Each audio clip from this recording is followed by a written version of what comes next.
Welcome back to the Back Nine Banter Podcast. We're talking about the world of golf, bringing great insights about the game, professionally and even within the amateur ranks. So come hang every Tuesday. Sit back, relax, and enjoy the show. Now, back to your host, Bryce Zimmerman. Welcome, everybody, back to the Back Nine Banter Podcast. We're here with Episode 3, the AT&T Pebble Beach Pro-Am recap. We have myself back again with Jack for the third episode. Welcome back, Jack. And we also have a new guest for this week's podcast, a member of the women's team here at the University of Hartford, Maddie Adam. Hello, thanks for having me. A little bit about myself. I am from Chandler, Arizona. I've been playing golf since I was 5 years old and came here to Connecticut for a golf scholarship. Perfect. Thanks for joining. As she said, she's from Chandler, Arizona, so she's going to have some great insight into the Waste Management Phoenix Open, as she's been to that tournament a handful of times. But before we get into that, let's just get into the AT&T Pebble Beach Pro-Am. A lot happened in the tournament. Obviously, Wyndham Clark winning, the tournament being shortened to 54 holes. A lot of people upset about that, as the weather in Pebble Beach today was not that bad at all and definitely could have been played, as it's been like that before on the PGA Tour, where they've had to add Monday finishes and normally not that big of a problem. So that's been a huge uproar in the social media world of the PGA, and saying how it was basically a live event and how they shouldn't have official world golf ranking points and all that for this event. But Wyndham Clark winning with an impressive final and third round 60. What are your thoughts on the tournament, Jack, and Wyndham Clark winning? I don't know. I enjoyed watching it. I enjoyed watching Jason Day have a bit of a good stretch there. Yeah. In round 3, shooting -9. I think that was really, really cool. Enjoyed seeing him back to his kind of potential that we all know he has. It's very nice to see him play really good golf. I enjoyed that. Yeah, it was, pretty interesting, and some of the names that ended up being up there, obviously, it was a 3-round event, so I don't really know if you could say it was like a real tournament or not, but Jason Day is a name who's usually up there in this tournament. Tom Hoagie, past winner as well. He finished tied 6th at 13 under par. Ludwig Aber, 16 under. You could say he would have had a really, really good chance to win if they ended up playing today, but unfortunately they didn't. Mathieu Pavon, another amazing week. He has come out of absolutely nowhere. Winner last week at the Farmers Insurance and finishing solo third at 15 under this week. Huge week. Good weeks for Thomas and Scheffler, also finishing T6 at 13 under par. And a couple no-namers. I know Mark Hubbard was an alternate. I'm pretty sure that Tyrell Hatton's departure to live ended up getting Hubbard into the tournament, which he took full advantage of it, finishing tied for 4th at 14 under. But before we move on from the AT&T Pebble Beach Pro-Am, Wyndham Clark 60, that was just an unbelievable round. Just watching that live, just absolute heater, shooting 8 under, 28 on the opening 9 with eagles on 2 and 6, and a handful of other birdies on the other holes, and that was 12 under with a bogey and a couple short putts being missed. 16, 17 definitely need a little bit more. Yeah, for those putts. Left 2 putts dead in the heart, and even on 18, that eagle putt, he left dead in the heart for 59 too, which, he made a bogey as well. Not sure if anyone watching saw that bogey, but it was an all-world bogey on the 12th. I think he made around a 45-footer off the green for bogey, which was just unbelievable. And, if he made every putt and it was perfect, you could have argued that he could have shot 58, 57, at the very worst 59 with those putts being short. Any other thoughts on the Pro-Am, as it was kind of just a weird week on tour and just something that we usually don't really see often? Pebble Beach is always going to have its fair share of hard weather. Yeah, especially in February. Yeah, and course looked to be quite damp, so I feel like pros definitely took advantage of that on the third day, and they were able to get to pins a lot easier, as the greens were very damp, so more receptive, and I'm sure a lot of pros changed their game plans to be a bit more aggressive during during round 3.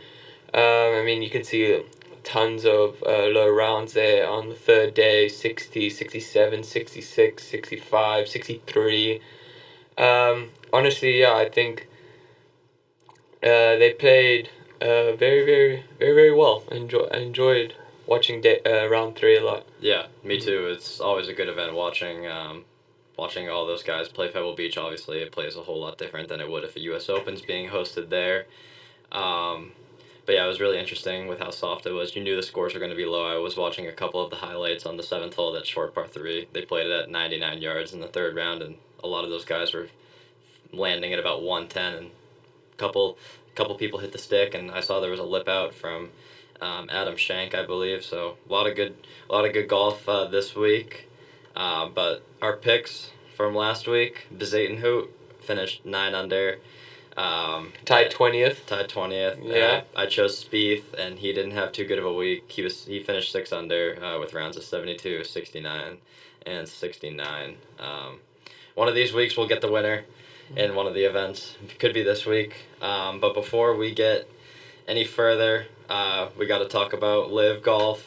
It was their first event of the year. They played at Mayakoba. Don't know the audience and how much they watch it, but I know I'm an avid Live Golf watcher. Niemann, absolute fire opening round, shooting 59, which again, like Wyndham Clark, could have easily been a 57. He had a putt on his second to last hole from 4 feet. He missed, and he had a couple other chances throughout the round for birdie, which he also missed. But an absolute dominant week. The weather looked pretty tough there as well, as it was really windy. And Niemann ended up winning at a 4-hole playoff last night against Sergio Garcia, who also had a great week. A lot of good players. Rom had his debut. He finished 10 under. He was tied for third. And his team, Legion 13, opening their debut, and they won. I think they were 25 under par for the 3 rounds, which is great. Very strong start for Team Legion. I mean, if you wanted to make a statement at Live Golf, there you go, first game, first tournament, first win, very, very well done. But yeah, I mean, Joaquin Niemann played absolutely amazing, and I think that's very, very cool to see. Yeah, very promising start for Niemann, and also for Legion 13, with Rom being the team captain and his teammates being Tyrrell Hatton, who had an amazing final round 64 to really propel them into the title, along with Kieran Vincent and Caleb Surratt, who was just a sophomore at the University of Tennessee and newly professional on John Rahm's team, and who had a great week. He birdied his last 5 holes to also help propel them to the victory. He's going to have a really promising career on Live Golf, and that's the team to beat this year, as, 3 out of the 4 of them only played good golf. Kieran Vincent really didn't play that good golf. I think he was like 3 or 4 over for the week, and so if he starts to play well and they all keep playing well, that team's just going to be on fire for the rest of the year. Yeah, I mean, that's talking about Caleb Surratt, that's really interesting, going straight pro to Live. Yeah. Yeah, that's, I mean, I'm sure there was some money involved in that. It was probably a pretty easy financial decision for him to make. Yeah, I mean, is he the first amateur golfer to go to Live straight away? No. Who, Pyatt? No, Pyatt tried to I think he tried to do mini tours first, but Eugenio Chikara, he went from Oklahoma State right to Live, as they gave him, and I'm pretty sure David Pooge also, he's on Torquay, Joaquin Niemann's team. Actually, no, he's on the Fireballs now. He was on there last year, but Fireballs signed him, Garcia's team. But I think those are the 2 players that went from college right to Live. So Surratt's not the first, but I wouldn't be surprised he's not going to be the last either, as they want the young up-and-coming people to join their tour. But Maddie has some live golf experience, as her and I, along with another teammate of mine, we went to Live Boston. And how did you enjoy that experience? And like, what did you like and what did you not like when we went? So I would relate the live golf experience close to Phoenix Open, which we're about to talk about. When we went, though, it was fairly new, so it wasn't a big crowd. I think it's definitely turned into much bigger now since it's been around for a while. But also went out to Tucson when Live Golf was there too, and it's really cool that they turn it into a party scene, although people don't obviously agree with that situation, but you've got games set up and live music, and that's just way different than what everyone's used to. But yeah, I forgot that you went to the Tucson. Was there any differences between the Boston event that we went to versus the Tucson one that you went to? I would say more people, just because I was a little time after, because when we went, it was brand new. So. Yeah, it was probably, the fifth event that we went to? Tickets were like $30. Yeah, we went, the four of us went, Yeah. or the three of us went, it was $75 total, and the food wasn't even that expensive either. Right. The only thing that was a little expensive was the merchandise, but that was like a once-in-a-lifetime experience, especially it being close for me, and it was close for you a second time as well. Yeah. So just, you'll spend money at events like that, and it's definitely cool to see the top players in the world whenever you get the chance. But yeah, you mentioned party scene, and we've got a party scene going on this week at the Waste Management Phoenix Open. There's a lot to talk about, as it's one of the biggest, it's probably the biggest non-signature event of the year. Surprised that this event is not a signature event, but you understand why. You want a lot of players, and if you cap the field to just 80 players, it would be pretty boring for the fans, as this is one of the most electric events of the year with the 16th hole and, you know, Super Bowl weekend, too. Super Bowl weekend, and it's going to be an amazing week. But you're from Arizona. You've had a lot of experience. I don't know how many times you've been, but I know you've been a lot. Just tell us about some of your experiences from attending, being a standard bearer, just interacting with the fans. Yeah, so most of my memories from the Phoenix Open are being a standard bearer, which I've done since 7th grade. So going as a junior golfer has definitely been quite an experience. Yeah. I'd say the greatest part of doing the standard bear at such a young age is being up close next to the players. And I was thinking about like what you normally see watching golf on television is all the greater shots, the perfections going on during the tournament.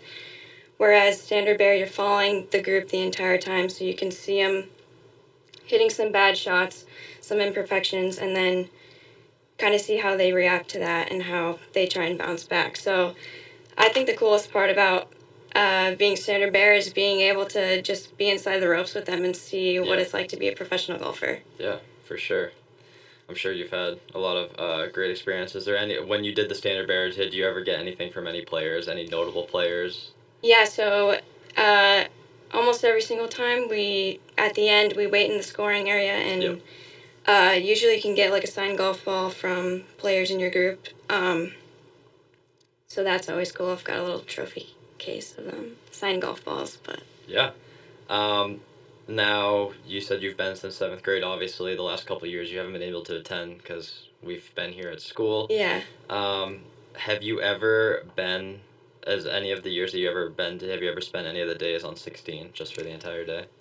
Not for the entire day, so...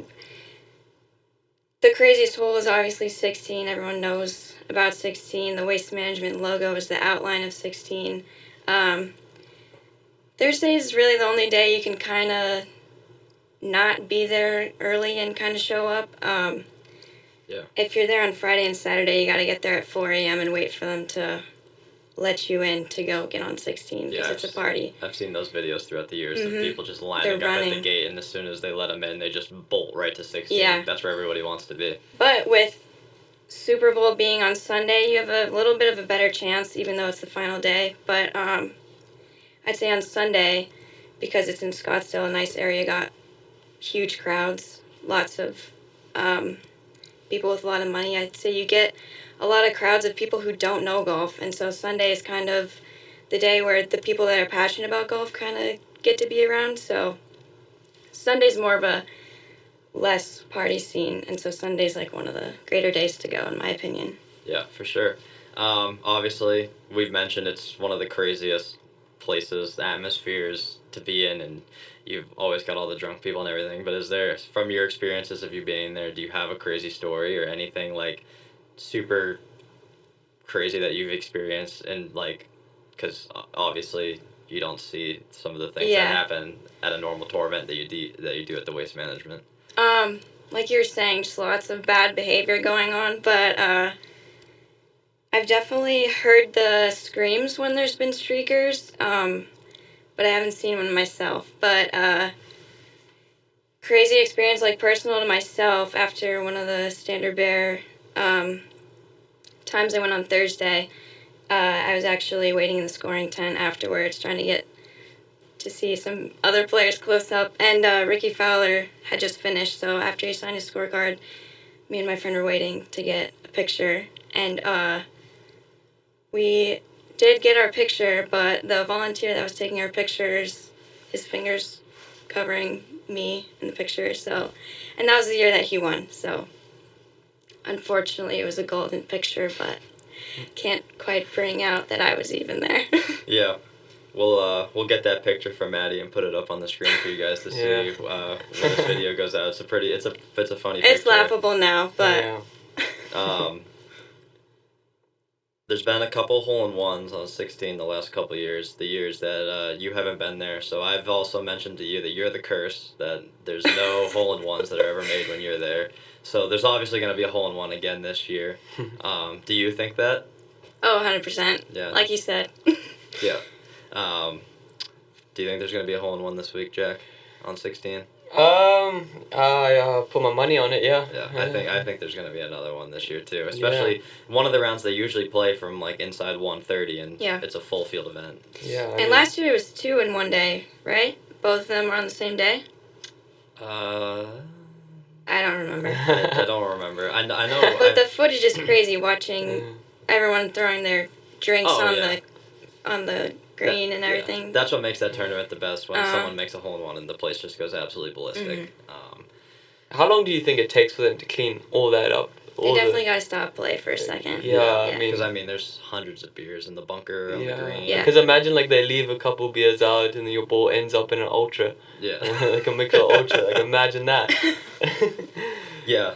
That's, you got to make sure they're all up. And, you see the videos. It's hundreds and hundreds of beers. Everybody just chucks it. And even as a Standard Bear, walking down 16 with the sign, you get a couple people chanting for you to twirl the sign, because I guarantee they're making bets with their friends on if you'll twirl the sign or not. And then a lot of money being twist it, and people are screaming. It's quite an experience. I've seen some crazy people doing bets about, like, who crosses the tee box first. Like, and then one time I saw a video online when they were, like, all chanting and screaming, and I don't know which player was it, but one of the pro players was walking down, and he stopped just before the tee box end and let someone else walk past them, and then they all went mental. Yeah, I actually remember seeing that video.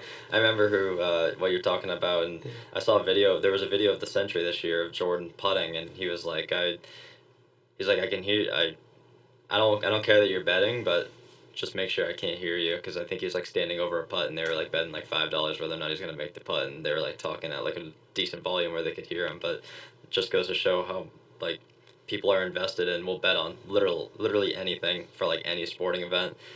But continuing with the Waste Management, some course insight.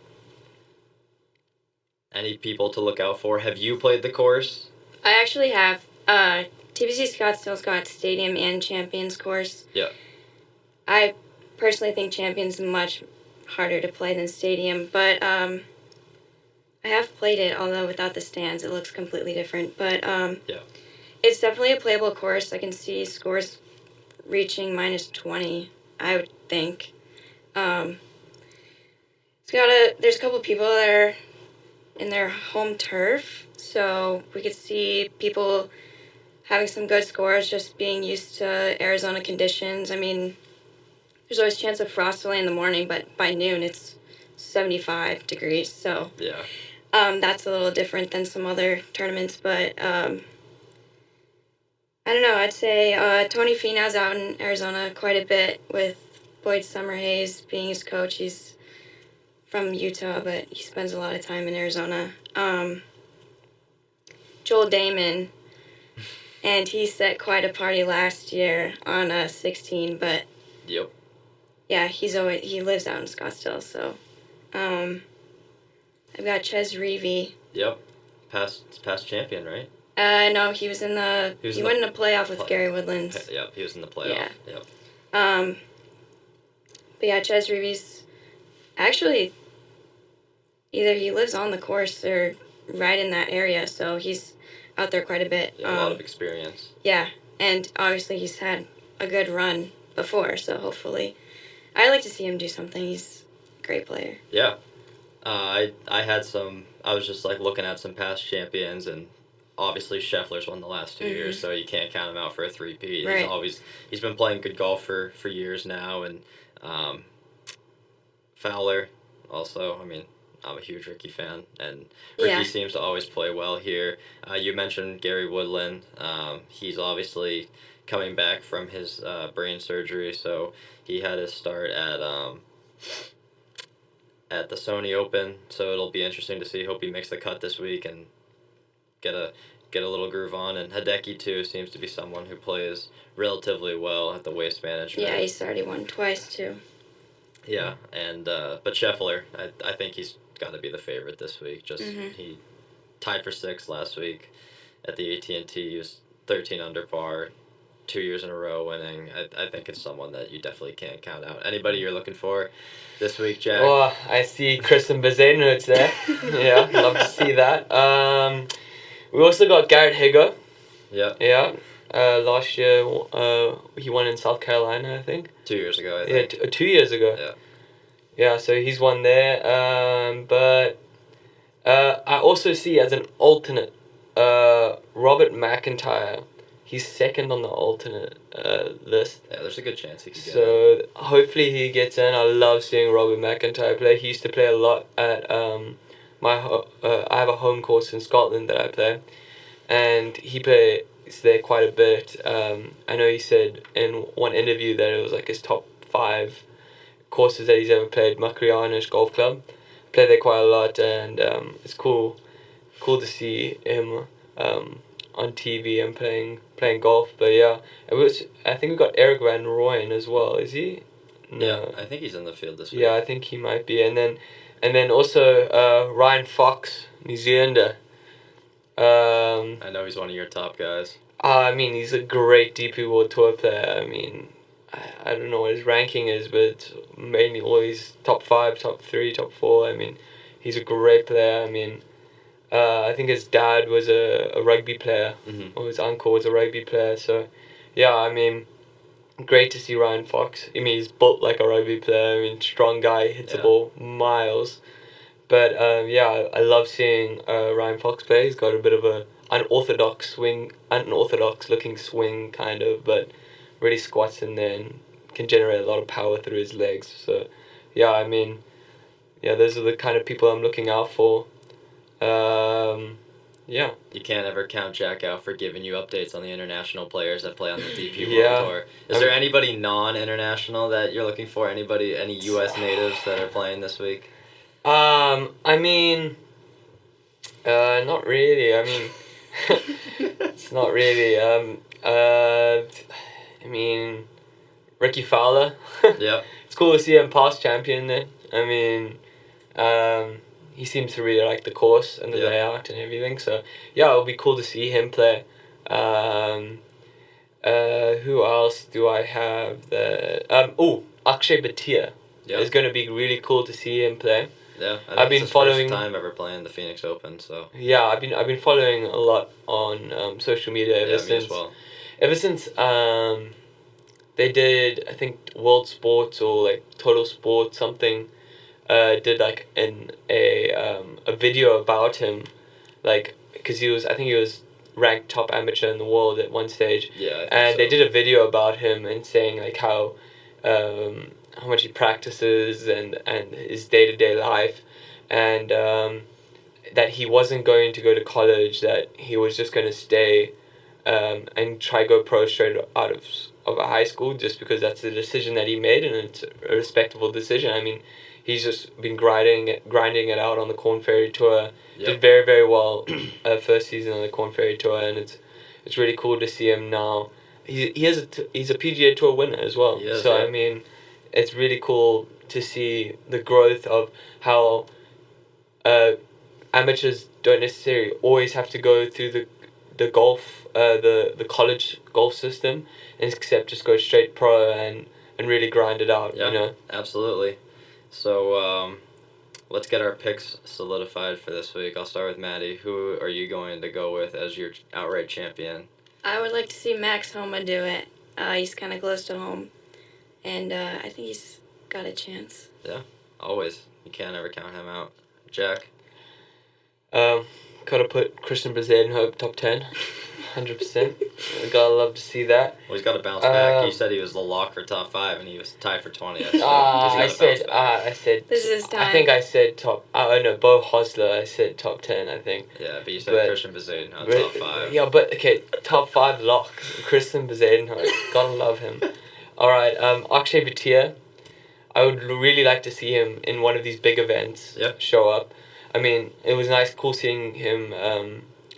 What did he shoot? He hit every green in regulation at Pebble Beach. That was really cool to see. But I'm really excited to see him play in one of these really big events and really show up. That's what I would like to see. Yep, and I'm going to go with nothing out of the ordinary and just ride the train, and I'm going to go Scheffler this week. You can't count him out. I'd love to go with Ricky, but he looked solid at the first start of the AT&T Pebble Beach Pro-Am, but he fell apart pretty quickly. So I can't count on Ricky this week, unfortunately. So I'm going to go with Scheffler for my pick. So those are our picks: Homa, Scheffler, and Akshay. And Akshay Bhatia. I already forgot. Would be cool. I didn't say who was gonna win. Okay, I mean I could say Ryan Fox winning. That would be cool. To see him win, but yeah. Or even Matt Fitzpatrick. All right, so Jack's got 4 picks for this week. Yeah. Just for everybody listening, Jack's got 4 picks. So if any of them, if any of us, if Maddie and I, if our picks win, then that's embarrassing. Yeah. We'll see. But we're gonna jump before we head out. We're gonna jump into a new segment, and we're gonna do a little quiz that it was Jack's idea, and I've got the top 10 career money earners on the PGA Tour, and I'm gonna have you guys try and guess. So we're gonna co-guess the top 10. You guys I'll go one time and then you go Okay. one time. You guys are and gonna then co-guess the top 10. We'll have this down for the next video. I'll give you guys some hints too, because there's some names that Okay. I think that you guys are. It could take a while, and we don't want to be here all day. Okay. So Jack, I'll have you start off. I'm gonna go with Hartford alum Jerry Kelly. No. Okay, never mind. I'll go with Tiger Woods. Yeah, Tiger would be number 1 Okay. with $120.9 million in career earnings on the tour. I'm gonna go Scotty Scheffler. No. Sure. You just took mine, so I gotta think for a second. Okay, yeah, go. Phil Mickelson. Phil Mickelson's number 2 and $96.5 million. Maddie's 2-0 right now. Jack's Okay. And I'm going in order. Let me think. It's got to be. I'm trying to. Who had a really hot? Jason Day. Jason Day's not on the list. John Rahm. John Rahm's not on the list. Oh. I mean, this is career. This is the I know. PGA Tour all time. All time. This is Okay. this isn't Nick just, Faldo. That's a different era. Okay. They weren't making big money. All right, back we need then. some hints then. Yeah, I see. Or some of these giveaways. Are we thinking too Dustin hard? Johnson. Dustin Johnson's number 4 at $75.3 million. Okay. Okay. Rory McIlroy. Rory's number 3 at 80. Yes. All right, now 2v2. Okay, last person. Okay, you can go. See who wins this. Well, you've also got 5 more. You got it's 6. top 10. It's top 10. This is top 10. Okay, career okay, earnings. cool. Keep going if you think of any. Okay, who else do we have here? I'm just thinking major winners. Now we're looking. 5 and 6 are older. John Daly. No, John Daly's only won like 5 times on tour. He's got These are 2 Champions Tour players, and then the rest of them are still playing on tour, and they're active. Any of them not major winners? One of them. One of them isn't. One of them is not a major winner. And that's number 10. And that's number 10. Yeah. Who's not a major? Matsuyama? No, Matsuyama's not on the list. One of them's young. And then number 9's a young player, and then Bryson DeChambeau. No, Bryson's not on the list. Trying to think. Okay. Number 5 is old, and he's got a funky swing. Jim Furyk. Jim Furyk's number 5, $71.5 million. Damn. All right. Who else? You got any clues? Okay, I'm thinking. There's an Englishman. 2 people. There's 2 people from Lee the Westwood. U.S. An Englishman, an Australian, and I'm not gonna give away the other person because it'll just give it. There's away. a Frenchman, Seve Ballesteros. No, sorry, he's Spanish. Sorry. No, an Englishman. Yeah. Englishman, Lee Westwood. No. Um. Major winner. Matt Fitzpatrick. No. He's too new. This is quite the first segment. Yeah. Luke Donald. No. Luke Donald's not a major winner. Oh, he's not a major winner. We get some hints about the young one. He has won 3 majors. He is... Jordan Spieth. Yeah. Okay. Jordan Spieth's number 9. Boom. At $61.3 million. Who else are we thinking? You've got 6, 7, 8, and 10. All right. 7's from Australia, 8 is from England, 10 is from the U.S. I'll let you go. How many points do I have? You have 3. Maddie has 2. Okay. I'll let you have it. I'll let you have a shot. 6 is... From Australia. Come on. I don't... You know? Yeah, come on. Okay, wait. I think it's who's running Liv? No, not Greg Norman. Not Greg Norman. No, I'll give you number 6, Masters champion. Patrick Reed. No, not. He's not. He's international. He's probably the only golfer from this country that's plays professionally. He's won the Masters. He's very tall. He's very tall. Matt Kuchar. Matt Kuchar. Matt Kuchar's number 10. Oh. Did we... So I got it? Yeah, Okay. so it's 3-3. Well, I was talking about number 6, but... My bad. Sorry, you said very tall. It's just... Well, yeah, he is very tall. Matt Kuchar's $58.7 million. Okay. So it's 3-3. Damn, I would have never guessed Matt Kuchar. So you've got 6, 7, and 8. 6, 7, and 8. So one of them's from Australia. One of them's from Australia. One of them is from England, and I'll just say one of them's from Fiji. From Vijay Singh. Yeah, Vijay Singh's number 6. Vijay. I thought of that, but I That's just didn't 70.8. think. So now you have 7 and 8. Australia and England. Australia and England. Okay, I'll let you have Australia. I have no idea. Or would I know? He's in his 40s. He's in his 40s. Still plays on the tour. Active on the tour. He has won a major. Is he on tour? Yeah, he is on tour. He won a major in 2013. Oh, Jason Day. No. Jason Day won the PGA Championship in 2015. Oh, damn. And you already guessed Jason Day, too. I did Did get... this person win the Masters in 2013? Yes, they did. Adam Scott. That would be Adam Scott. All right, last one. Oh! Is it all tied up now? I think I'm one up. What is You got 4-3? Tiger, Phil, Kuchar, Matt. and Scott. Did you get Jordan? No, you got Jordan. Oh, then he's up 1.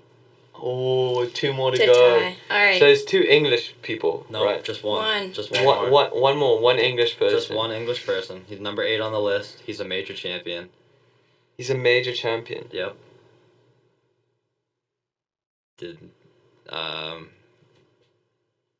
He is in his 40s as well. He's in his 40s. Yeah. Can we get some brands? Like... Lee Westwood and Luke Donald, that's like No, 2 ones. Am I just being... Some brands? Yeah, what are they sponsored by? I don't know. I don't think he's sponsored by anybody. I think he's just I was just trying to picture he used like to be TaylorMade. commercials or Which major did he win?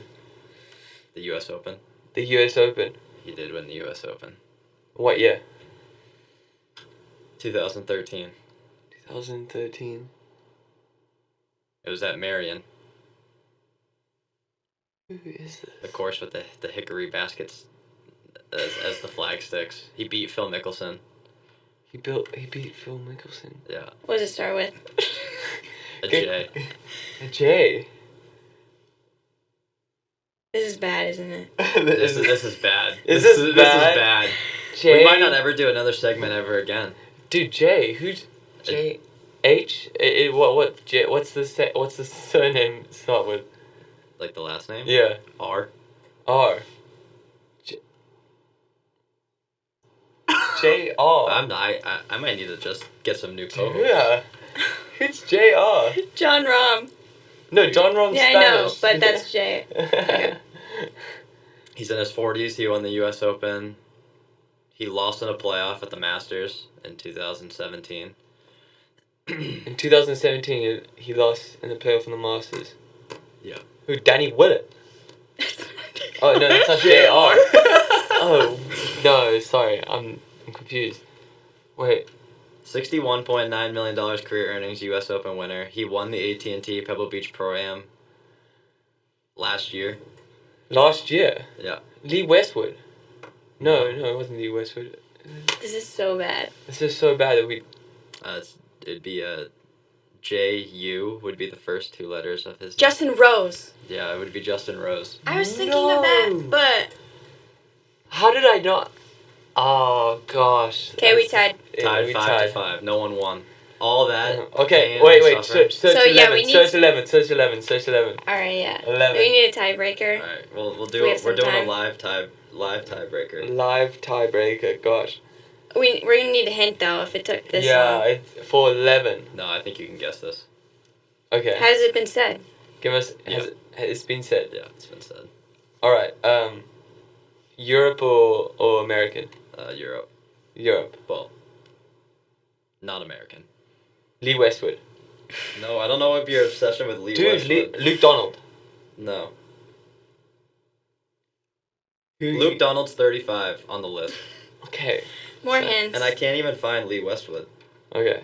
More hints. I feel like it's just gonna give it away because there's not many people. That's fine. First to react. Australia. Jason Day. Yeah. Boom. I mean, you said Jason Day about like 8 times. Yeah, so but I never I knew got- you were gonna get it. Yeah, I got Jason Day finally. 57 million is Jason Day's career earnings on the PGA Tour. So Jack wins 6-5. Good game. Good game, Maddie. Yeah, it was a great game. Yeah, that took us about 10 minutes to Yeah, figure so that the out. people that are the people are not gonna listen to this episode. So, They didn't get to this point. yeah, They- no. If you got to this point and you're still listening, boy, Yeah, I feel really bad for you. Yeah. But, we'll have No, to what do come you up mean? with- This is a great podcast. Oh It's yeah, great. this It's is the best golf entertaining. podcast out there, 100%. Yeah, 100%. But we'll come up with a little bit of an easier game for next week, and a game that won't take as Yeah. long. But yeah, we're really looking forward to the Waste Management Phoenix Open this upcoming week. It's going to be a great event. The Monday qualifier is going on right now, so there's some past tour winners that are in that Monday qualifier, so we might see some more big names. So we'll have to be on the lookout for that later this afternoon. And I'll make a post on social media if anyone relevant does get in, and I change my pick because there are some good players in the Monday qualifier that could do some damage. But thank you guys for listening. If you made it this far, probably not, but you never know. And make sure to follow on Spotify and subscribe. Leave a like on YouTube if you're watching on there. And leave some comments on what you like and what you guys might want for next week's episode and episodes beyond.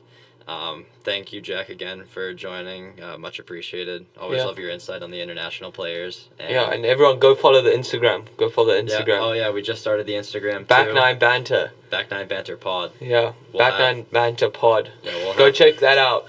Back Nine Banter Pod. We'll have the link for that down in the descriptions as well. Make sure to follow because we'll have updates and clips that you don't want to miss. And thank you, Maddie, as well, for your Thanks for having me. Of course. This has been fun. For your insight on the waste management. And that's this week's episode of the Back Nine Banter Podcast. Thank you.